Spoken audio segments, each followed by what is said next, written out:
Peace, y'all. It is I, the Emma Energy Master Allah, and you are watching the Leopard in the Mirror Canticle of the Mutant Guardian lecture series. If you don't have that book already, make sure you grab that. Available on Amazon. Yeah. We are on episode 28. Still in book 3. This is the last of book 3. The Return of Understanding. And it is Canto 26. Zig-Zag-Zig, the Leopard in the Mirror. Oh yes.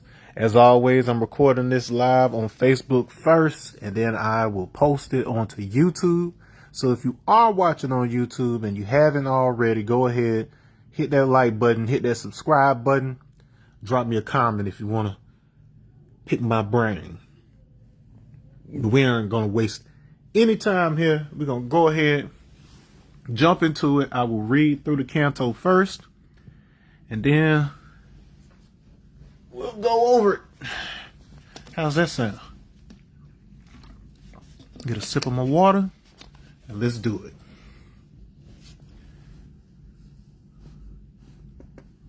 Canto 26, Zig-Zag-Zig, the Leopard in the Mirror. In the beginning was a straight line, the path of light unbent. Then life breathed, and it curved. That was the first zig. Man turned away from himself, forgetting the music that had birthed him. That was the first zag. When he remembered, he rose, and the spiral became the song again. That was the final zig. The wise man sits upon the red throne, Mars in his blood, iron in his vow. He remembers that Ba means both leopard and ram, and that the horns inside his skull are not for war, but for memory. The hippocampus curls like the serpent's twin, guarding the bridge between dream and day. In his left hand, the scepter of fire, in his right, the scroll of breath. Between them flows his mother's stream, the passive law that taught him rhythm. Each heartbeat is a parabola, each breath a law rewritten in sound. Thus he learns to build and destroy without confusion. He is Rakim born as Rizza, the rhyme resurrected in rhythm. He is the emperor who paints with parable, the fool who returned as father. He knows the mirror is not an illusion but a dimension, and that every reflection is a charge changing direction. The leopard in him stalks the light. The ram in him remembers the path. Together, they trace the curve between Phi and its ghost, and call that distance one. The ether shudders. Melatonin blooms like midnight sun, and the chi within whispers, "You were never asleep. You only dreamt the waking." He rises in the dream, and the heavens arrange themselves around him. 12 circles of flame, a 13th unseen. Ophiuchus guarding the door between rhythm and rest. He names them the heavens of man, and knows that each is but a thought caught in rotation. He fights no outer war. His battlefield is the bloodstream, his enemies the unbalanced charges of ancestral fear. He tempers them in the forge of Ogun, tunes them to the music of mind. He understands now. Principalities are projections. Empires are echoes. And every god he meets is an ancestor still seeking to awaken. When he speaks, his words return to him, folding through the spiral, whispering their first sound again. Ah. Not Alpha, but Allah. The sound of the line completing its loop. Knowledge returning to knowledge, the fool to the magician, the emperor to the child. Zig, the pulse of learning. Zag, the fall into matter. Zig, the ascent through meaning. The circuit closes. The mirror breathes. The leopard sees itself and smiles. Yep, there's that. That's it for the main canticle. There's still 2 more sections. But that is it. You see, we end on page 144. That was very deliberate. We're going to go back to the top and we're going to talk about it. Okay. So this is Canto 26. So of course it aligns with the letter Z, which is Zig-Zag-Zig in the supreme alphabet. Zig-Zag-Zig is knowledge, wisdom, understanding. Zig and Zag are alike, and well, knowledge and understanding are alike, and Zag is unalike. So that is the science of the Father and the Son. Like how are they alike? What is likeness? What is image? What does it mean to be the image of God, the icon? All right, and as you can see, this final canto is the self-titled track on the album. So the album is The Leopard in the Mirror. This is the self-titled track, well, the title track rather. Whatever, you know how you have an album and then the album will be called something, and then you'll have a song on the album that's called that too. This is what brings it all together. It says, in the beginning was a straight line, the path of light unbent. Then life breathed and it curved. That was the first zig. So it's the first line. So we draw on the letter Z. So Zig-Zag-Zig is a drawing of a letter Z. So you zig, then you zag, then you zig back. Okay. Man turned away from himself, forgetting the music that had birthed him. That was the first zag. So you're going in the right direction. You zag, end up doing something else. And it says when he remembered, he rose, and the spiral became the song again. That was the final zig. So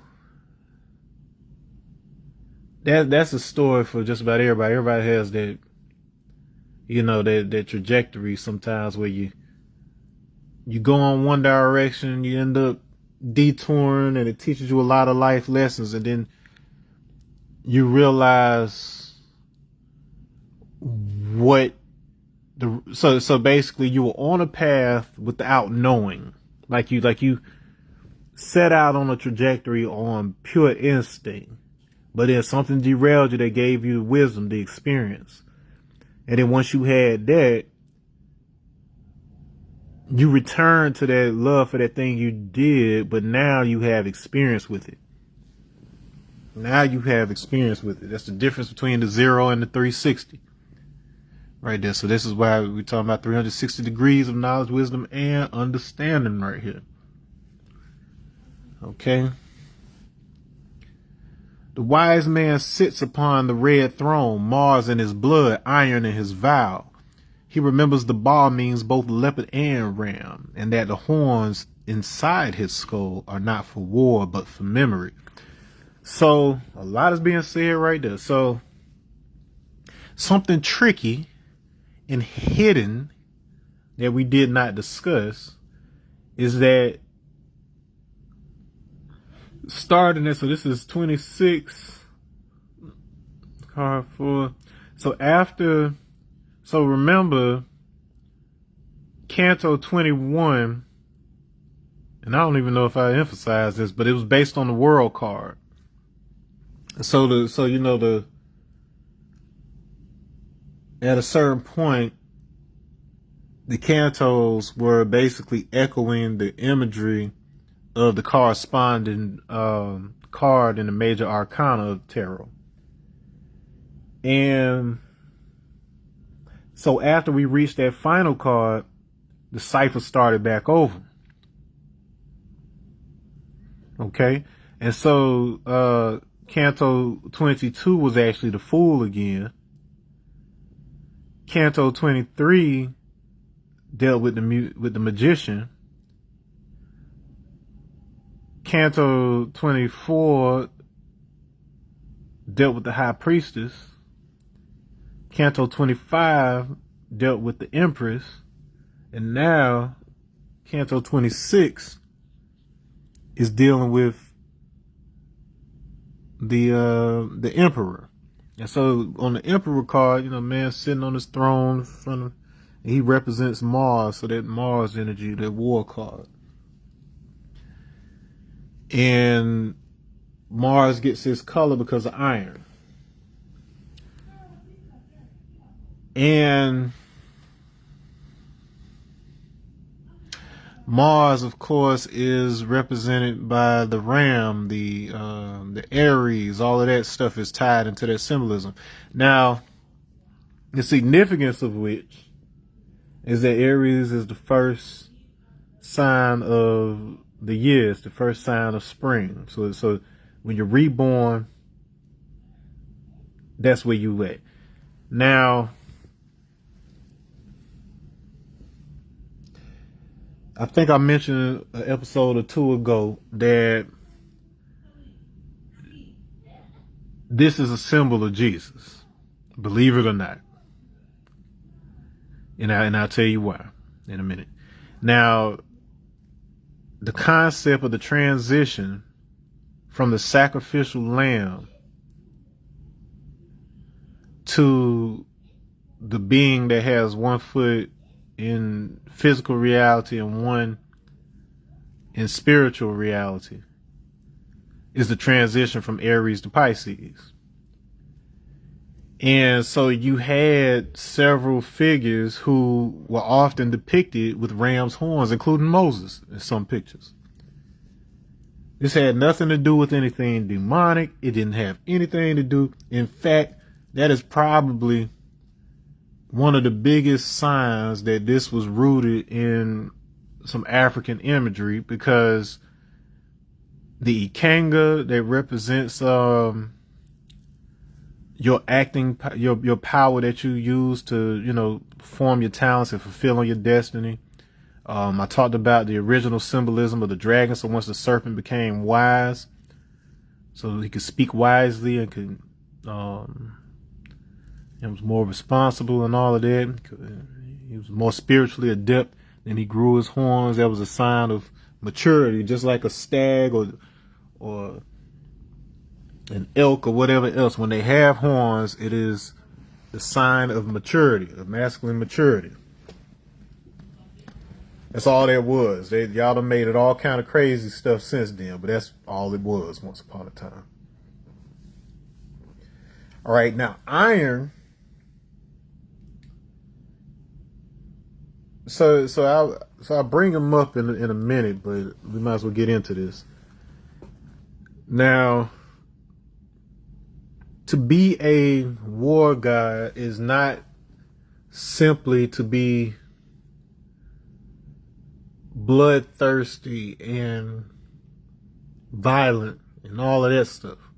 It is to understand that war is what humans do in order to exhaust the ego.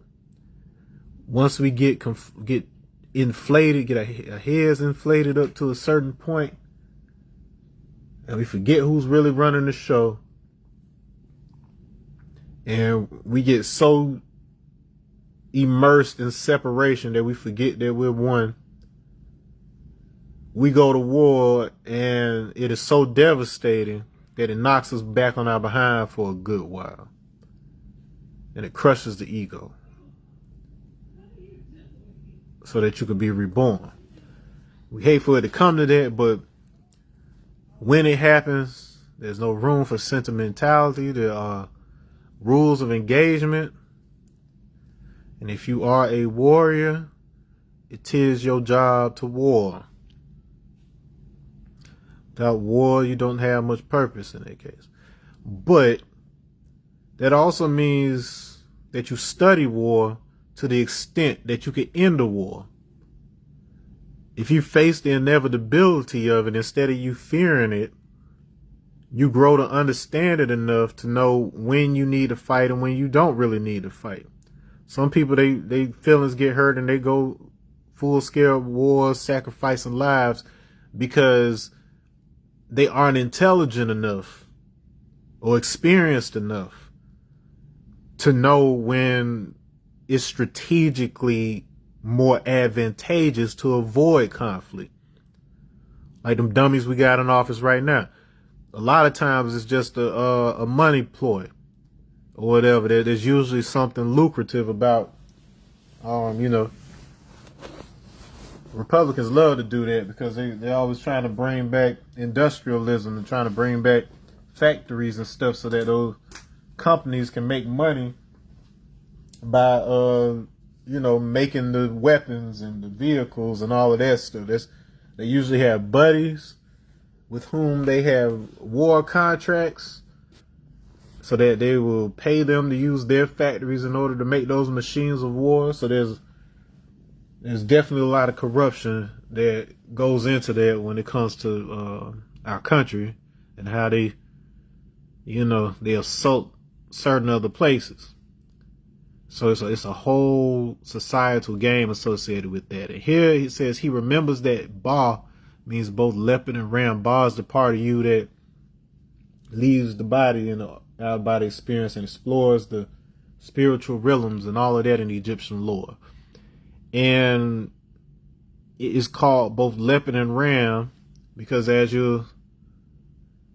says it's not for those horns. The horns of this leopard and ram are not for war, but for memory because it's the hippocampus. The hippocampus curls like the serpent's twin, guarding the bridge between dream and day. So that the symbolism of the ram's horn turn internally, and then they instead get represented by two fish with their tails tied together trying to swim in opposite directions because this is the part of the brain that is shaped like that, the hippocampus.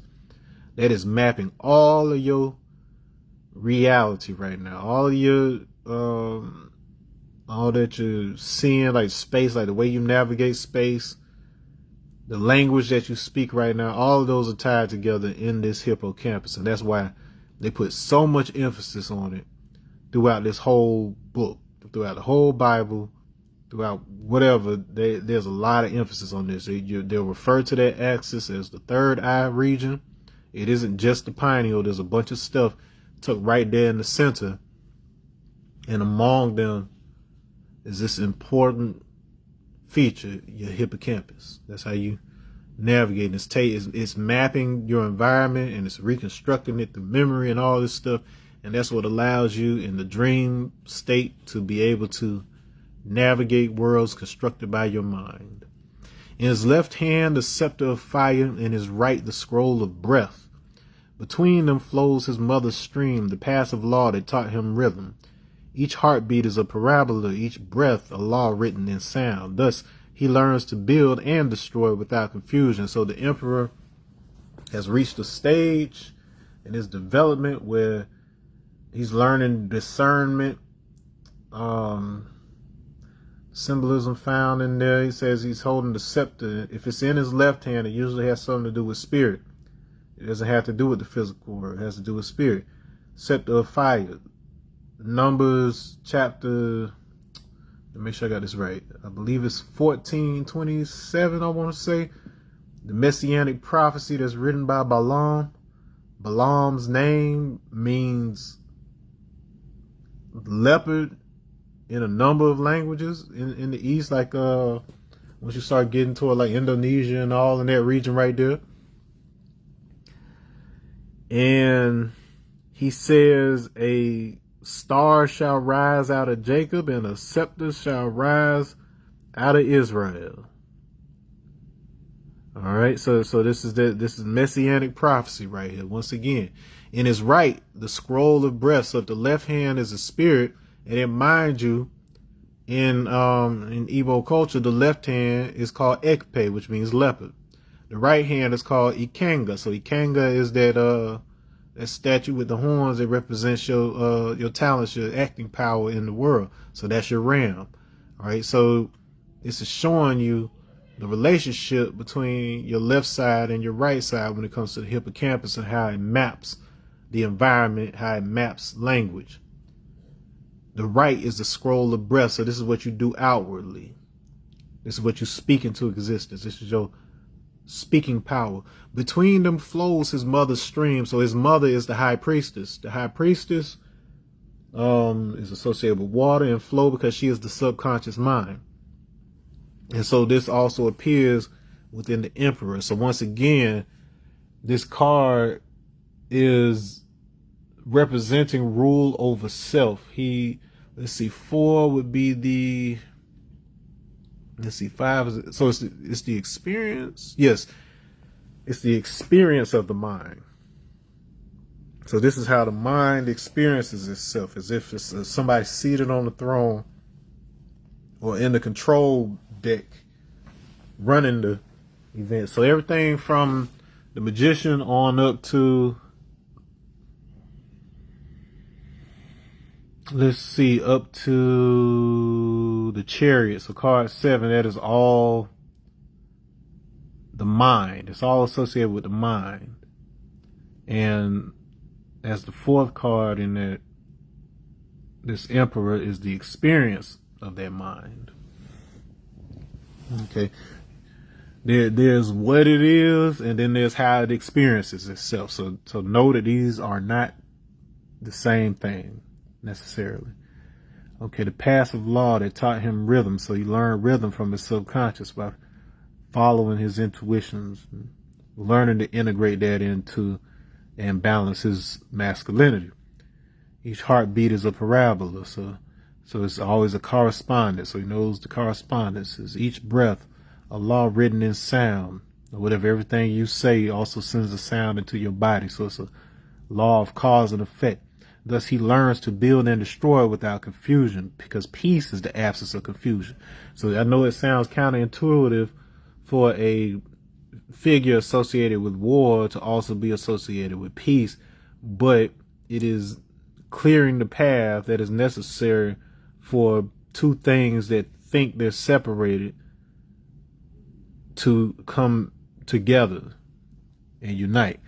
He is Rakim, reborn as RZA, the rhyme resurrected in rhythm. So that line is a direct reference to the fact that RZA's name means Rakim, Zig-Zag-Zig, Allah, because he was on a certain track. You know, he had gotten signed with Tommy Boy. It didn't go the way that he wanted to, so he ended up returning to Ohio. Him and Ghostface Killer moved out there and were roommates, and they was out there hustling. They was crime lords out there. They was running stuff out there. And he ends up catching a case, and he's facing some serious time in prison.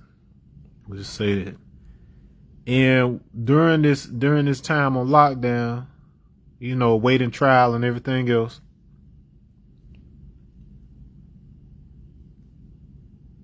he gets his mind together, decides he's going to defend himself. He successfully pleads his case, and he walks free. Probably he gets him a little bit of probation, whatever else. But considering what he was facing, there's wins all around.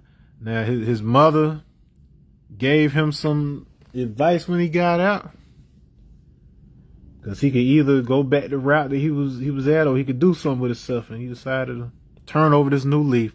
And so at that point, he was reborn. He went from being Prince Rakim to being the ruler, Zig-Zag-Zig Allah, aka the RZA, in recognition that he was going the right path. He zagged left, and then he got back right. That's what that Z is. He is the emperor. So this is not still referencing RZA. This is just moving. The RZA was used as a representation of the emperor. In that first line, this is just the emperor in general right here. He is the emperor who paints with parable. The fool who returned as father. So this is the fool card, who has now elevated to leadership, wisdom. Went from that 0 to 360. He knows the mirror is not an illusion, but a dimension, and that every reflection is a charge, changing direction.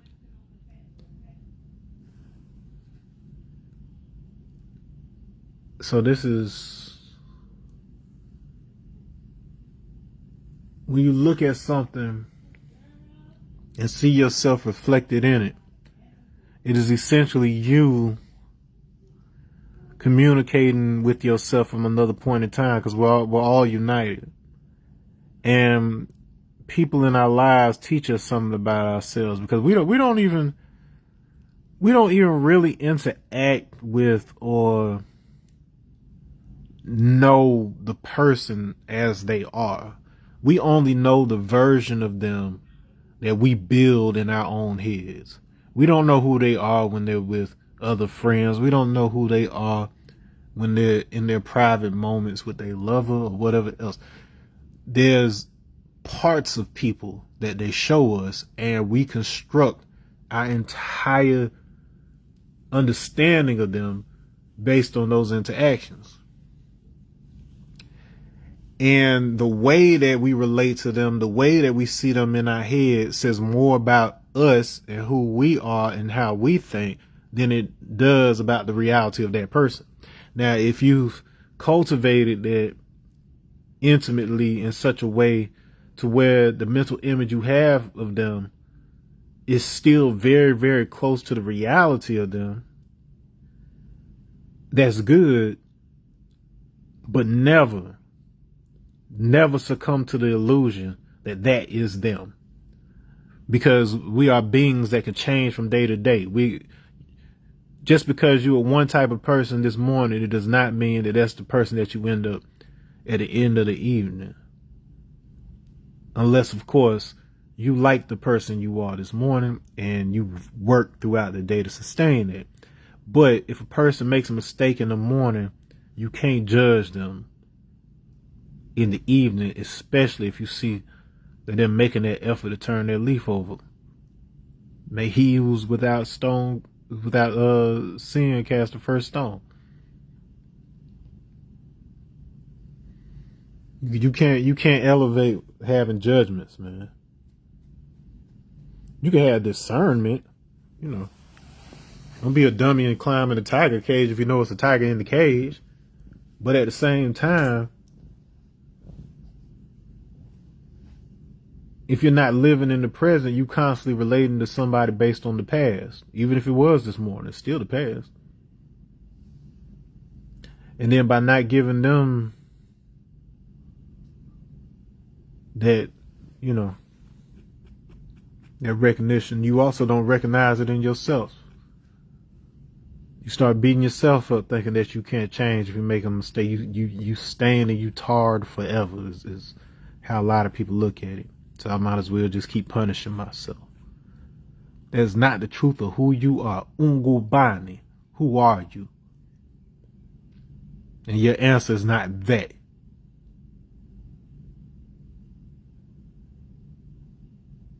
Nonetheless, I am Energy Master Allah, manifesting and showing the truth of Allah. I am arm, leg, arm, head, just as you are. I received the knowledge of self from Allah, see God in 2019, who got it from I True Self of Knowledge God's tree. That is a lineage.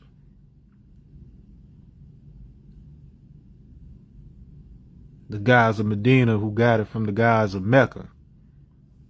It is a lineage. It is a tradition. They took our traditions. They took our customs when we got here.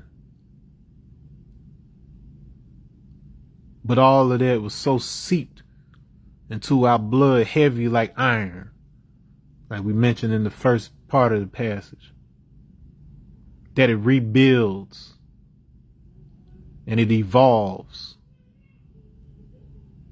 You can melt the iron down, but it will always cool back down and become stronger. And that's what we're carrying all the way up to the Wu-Tang sword, that iron.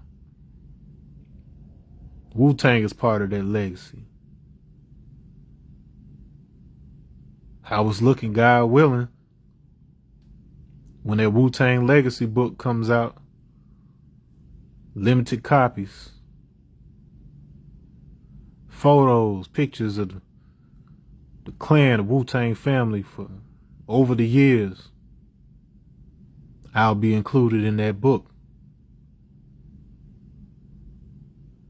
I ain't about to sit up here and act like I'm D-list or better. I'm probably the S list, W list. I just say I'm on the W list when it comes to Wu-Tang. I don't know where I stand within all that, but I'm in that muff. Is the point. I made the cut. Legacy. The leopard in him stalks the light. The ram in him remembers the path. Together they trace the curve between fire and its ghost and call that distance one. That is a reference to the golden ratio and its inverse, which is 1 over the golden ratio. If you place those two within what I've been calling the phi parabola, when you place those as resistance, as the value of resistance and voltage respectively, in Ohm's law, the current that results from that is 1 over the golden ratio squared. 360 degrees times that 1 over phi squared is the formula for philo-taxis. Philo-taxis, not that ain't what you do between January and April. Philo-taxis is the angle of rotation by which the plants organize their leaves so that no leaf is blocking any other leaf from getting sunlight. It's spatial organization, and I just told you your hippocampus is all about spatial organization, right? And we're talking about a current that's being regulated by it. And when you add that 360, now you're making a ring. And it's just showing you how energy flows in order to promote growth and self-organization. It's folding back on itself like a feedback loop. And that feedback loop is exactly what you're doing when you're looking in a mirror, when you're looking at your own reflection, because you're adjusting yourself in that mirror. The information that's bouncing off of you in the form of light is being read in the mirror, and then you use that information to move and then make adjustments. So it's an instant feedback loop.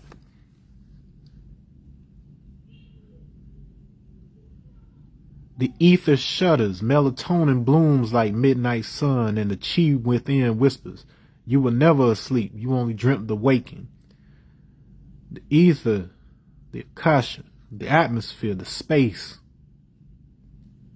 begins to ripple. When you are out of body, you are in a subtle state that is more subtle than the area you are in, and is being supported by your hippocampal activity.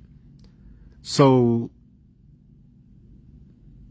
the air itself, because you don't pick up on, you filter this out. Like when you're awake, the information of this room that I'm in, I'm filtering out so much of the noise in this place. I'm filtering out the noise that's in my body with my heartbeat and everything else, because you would not be able to operate in the physical world if you were constantly hearing everything all at the same time.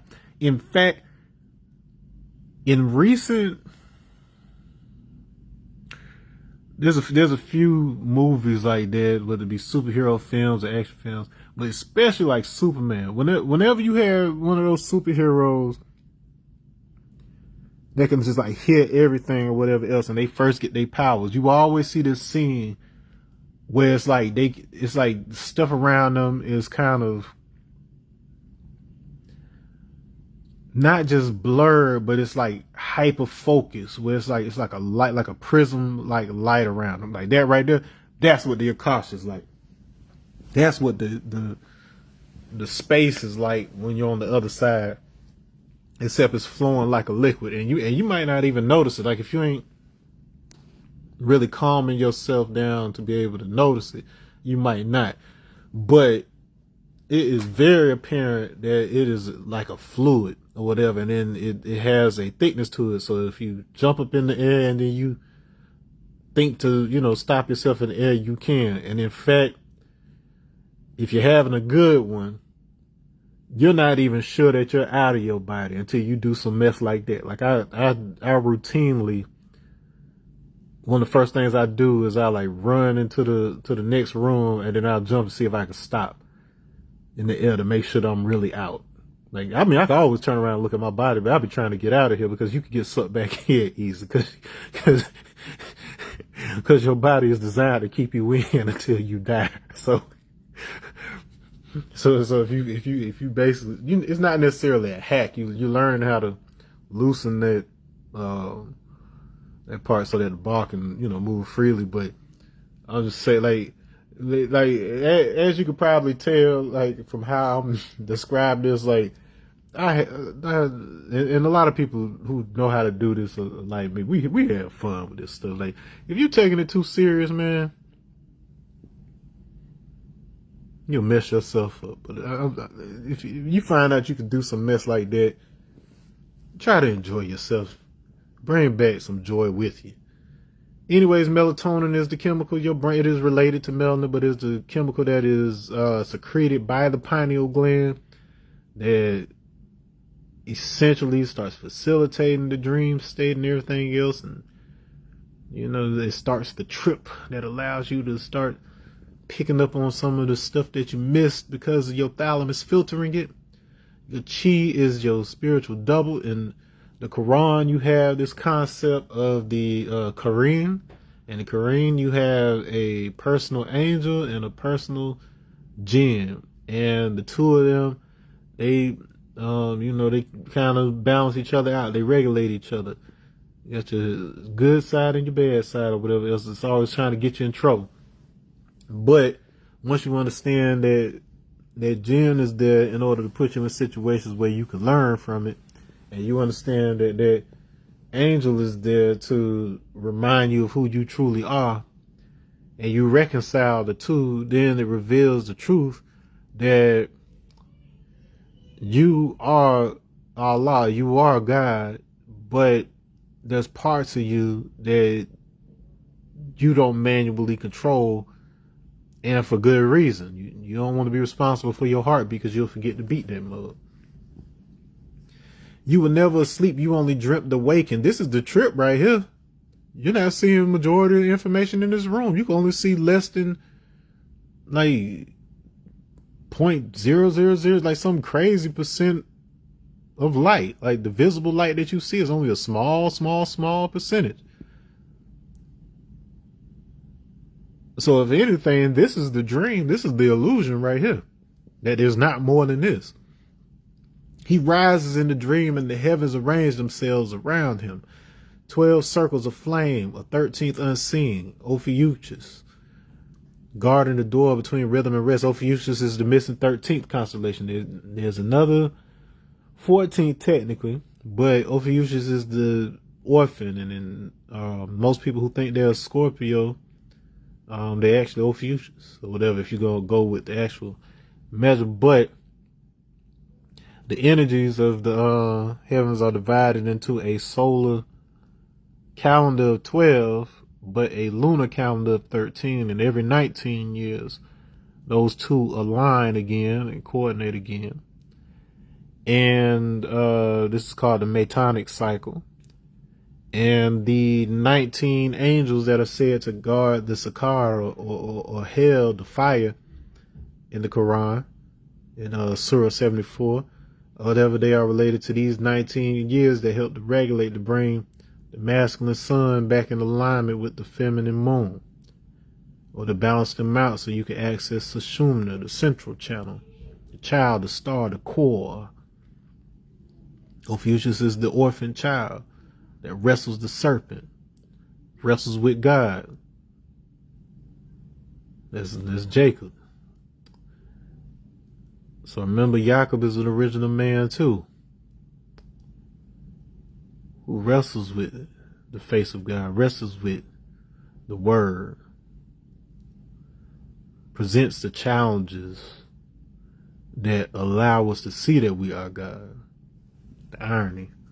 12 circles, so it's 12 levels to the construct.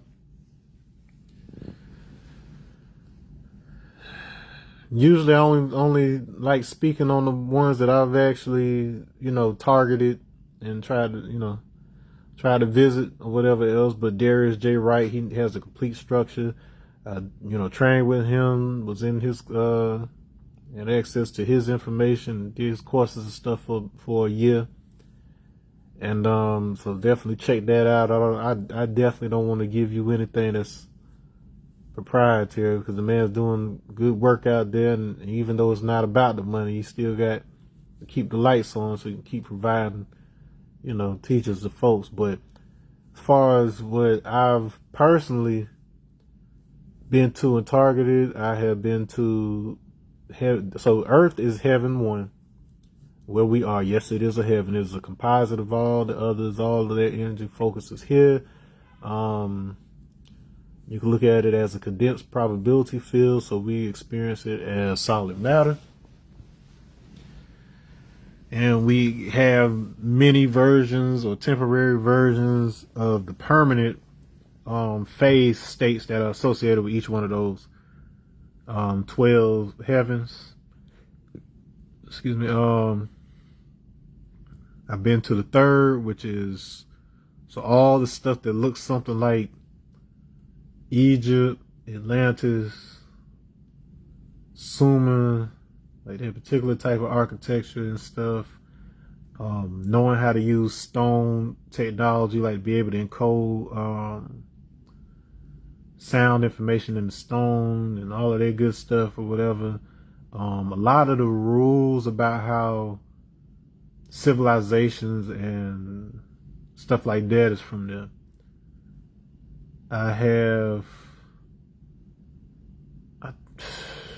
It may have been Realm 4, but definitely probably more like the entrance to Realm 5. So Heaven 5 is what most people think of when they think of heaven. Like it kind of looks like if you have a stereotypical view of what heaven would be like, but it also has like the Greco-Roman look. Like the reason why they do the architecture and stuff like that is based on visions of that, but it's also the realm of like the flying, what do you call them, like flying vehicles, like the Vimanas and stuff in Hindu lore, like look like flying castles or flying houses and stuff like that. Like all that kind of stuff is there. I've been to 6. 6 is like a way station. It's kind of like for me, it appeared as like a old Wild West looking train station out in the middle of this desert with red sands. And it's like it's the center of the construct, and it's kind of like because what I saw like this tall. I ain't gonna say who it was or whatever, but he was like guiding a child. He was like guarding a child and then transitioning him somewhere or whatever. But basically, this is like a place like all souls are able to pass through, and then go to different parts of the construct. However, from what I can tell, if your frequency ain't right, if you ain't got yourself right, it's hard to get above 6 or whatever. It'll push you out. So that's basically like the way station to see if your vibration is right. So you can see 7 is where the angels at, 8 is where the seraphim at, 9 is the realm of the gods. So like all the different types of god figures that control different elements and stuff like that. Like that in 9. 10 is just like the template for like how the lower realms are constructed. 11 is where the zodiac are. Each one of the heavens is run by a different one of the 12 zodiacs, so they're each based on those energies. And 12 is the exit. That's how you get out of there. If you get out of there, you can go to the like objective reality, like the actual reality, and then be able to see that this that we're in is kind of like just like one constructed reality out of many. So it's many worlds, many universes, just like how they say it in the Quran. It's just that people tend to picture it a little off, but when you see it, it's like, oh, okay, I see why somebody would write about something like this if they saw it, and then probably, It just wasn't clear to people who hadn't.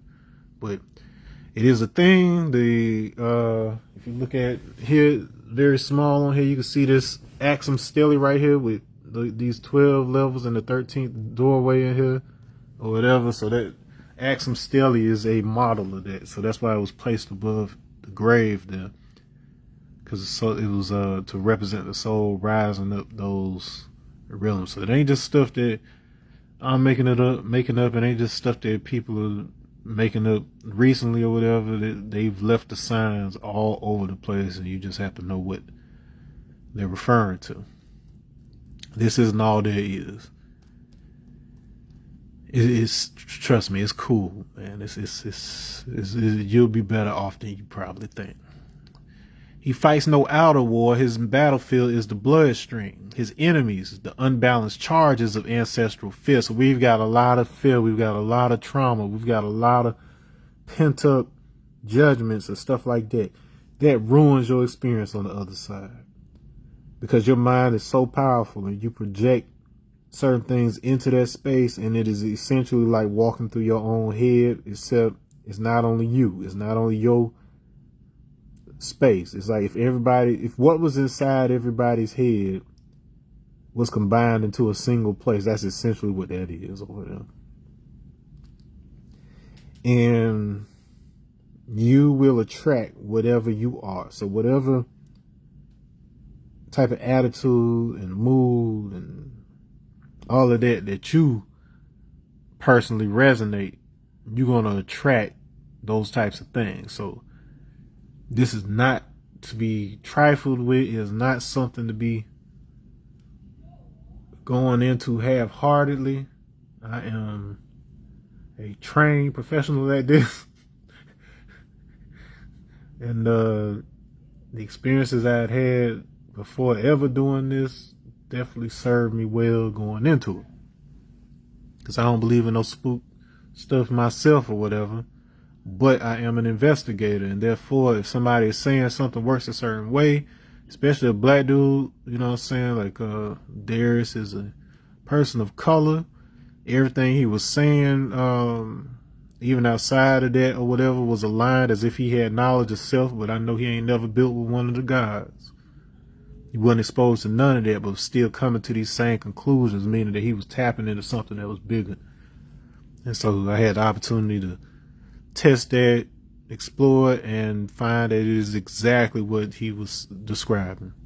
You know, I had certain details that I was able to capture just because of my background, you know, but there was enough there to confirm that it wasn't just something I was creating. It was something that was objective and that many, many people in that course and many people over the years have experienced. He tempers them in the forge of Ogun, tunes them to the music of mind. Ogun is the Orisha associated with iron and war and technology and all of that. And he is the one who clears the path. So you got Oshosi, who is explicitly associated with OBEs, and his totem is the leopard. How convenient is that? And he's the one who finds the shortest path to ascension. And so this is why OBEs are associated with it, because if you know what you're supposed to be doing in this world, you don't get caught up in all of the different distractions. You don't zag when you could just be on a straight path and get to the shortest distance between 2 points is a straight line, right? And so Ogun, he's the one with the machete out in the bush clearing the path. Like once shows his arrow points the path, Ogun clears the path so that it can be walked. So all the mess that he's the destroyer. So he has like a Shiva type of archetype, but he's the one that clears out the mess in your head so that you can see the straight path. And Oshosi shooting that arrow is associated with the Torah, so he's also associated with justice. So I'm not saying that the Yoruba are Jews and that they talk about the Torah, but what I'm saying is that the origin of the word Torah itself is rooted in hunter-gatherer vernacular and logic that's indigenous to the African continent, that describes teaching as shooting an arrow. Like they compare the projection of knowledge to the shooting of an arrow. This is powerful. This is a powerful visual. So when you see that, when you hear comparisons like that, that's where it originates. Tunes them to the music of mind, so technology, so sound, the binaural beats that you use in order to entrain your brain into the right wave state that's necessary to experience other dimensions of self. He understands now. Principalities are projections. Empires are echoes, and every guy he meets is an ancestor still seeking to awaken. Principalities and archon are all synonyms, but Gnosticism largely made these principles into, discrete, wild entities or whatever. They had people scared. But in actuality, it's the other way around. It's forces that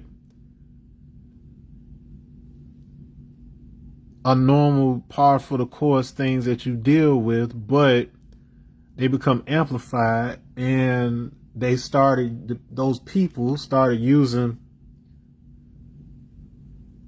language and descriptions and stuff based on their experience of the Roman Empire in order to start describing heaven and describing these beings or whatever else. And so what happens is, because so many people have adopted those same symbols, that's what they project onto the other side when they go over to try to understand those forces. But there's nothing inherently about those realms that has anything to do with the fucking Romans. That is a state, of existence that you can assume, the way that they behave and the way they look and all that. That is one state that you can assume. But the fact of the matter is, we've messed around and shaped elements of the spiritual realm based on our understanding of things here on earth, rather than understanding the primordial state of those energies, such that they don't have to manifest any other way than how we want them to manifest. Like the energies, the energies, influences, the forces are what they are, but how you package those things so that you can understand them all depends on how well you've cultivated said understanding, so that it has mathematical, geometric, and physics alignment, so that it's orderly. You don't want the order to be so tight that you can't, change things or do cool stuff while you're over there. But at the same time, you want to know stability, the way you can know the information is congruent and useful for the waking world. That becomes important later on.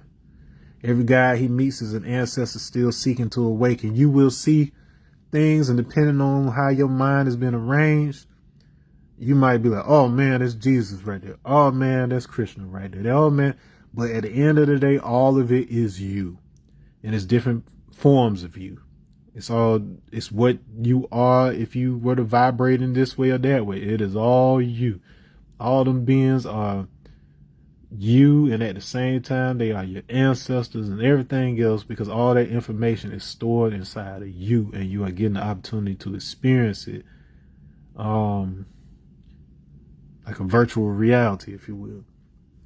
When he speaks, his words return to him, folding through the spiral, whispering their first sound again. So this is sending sound to the solar plexus. So this is not simply verbalized sound, but directing sound to stimulate different parts of your map. Your body is a microcosm of the construct. Everything that is out there in your experience in an OBE is inside you, and it's inside you right now, operating exactly like that.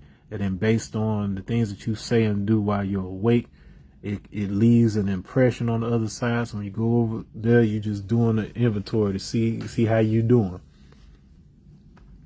You are building your afterlife experience, and then those are called your dimensional spaces. And then once you become aware enough to be able to leave those spaces and actually explore the objective reality and be able to see what the construct really is, it's made by souls just like you and me, so you can build constructs on the other side if you become an architect or a tecton. So this is one of the reasons where, whether you feel like you're a Christian or not, you need to study what the nature of the Christ is. Jesus is just one. It's all the same guy, but the same force, but the one that we're most familiar with this time period was the Jesus, when he was the one that was the transition point between the Aries and the Pisces era. But we are coming upon the transition from Pisces into Aquarius, and in the Aquarian age, that Christ energy becomes democratized. So it's like, so everybody has access to that same sort of consciousness, but you have to prepare yourself for that transition if you're still holding on to the old world structures. That's why this chapter isn't about a single emperor. It's about what happens when everybody has a throne of their own. Who do you rule over? The answer is yourself. If you can rule yourself properly, you can all interact like diplomatic, relations with each other. You can do trade with each other on a personal basis, and it be right and exact, but it always has powerful implications and consequences. So that's why we end up responsible. Well, each one of us could go off to another world or planet or universe, and then, and then rule justly. That's what it's about. You are seeds from the tree of the Christ. Zig, the pulse of learning. Zag, the fall into matter. Zig, the ascent through meaning. So you got to fall in order to get back up. That's the whole point of it. Could have just stayed in Eden, but you wouldn't have learned nothing. You'd have been dumb listening to snakes and eating apples. You had to fall in order for the Christ to rise, and then rise within all of us. So that's a huge responsibility. There are all manner of beings throughout this construct and beyond. And within this construct, we have a responsibility to remember who we are within it and build a enjoyable growth and learning experience for ourselves. But we have to become self-aware. We have to have knowledge of self. And when you know yourself, the circuit closes, the mirror breathes, the leopard sees itself and it smiles. And that's a wrap on that, y'all. Let's see. So tomorrow's the 1st and 2nd. So we got the epilogue coming up tomorrow. We'll do that. Basically 2 more. And then I think I'll take a break, and then when we return, I'll make it a season 2. So when we return for season 2, it won't be too long. I'll do the back matter of the book. So that is all the commentary and the appendix and all of that good stuff or whatever. So you can start learning some of the practical knowledge that is encoded in the book. Then you can go back, look at the lecture series, and see how the stuff I teach you in the commentary shows up throughout the book. So feedback loop. You got it? If you haven't already, make sure you like, subscribe, hit that hype button if it shows up for you. And we'll see you next time, y'all. Peace.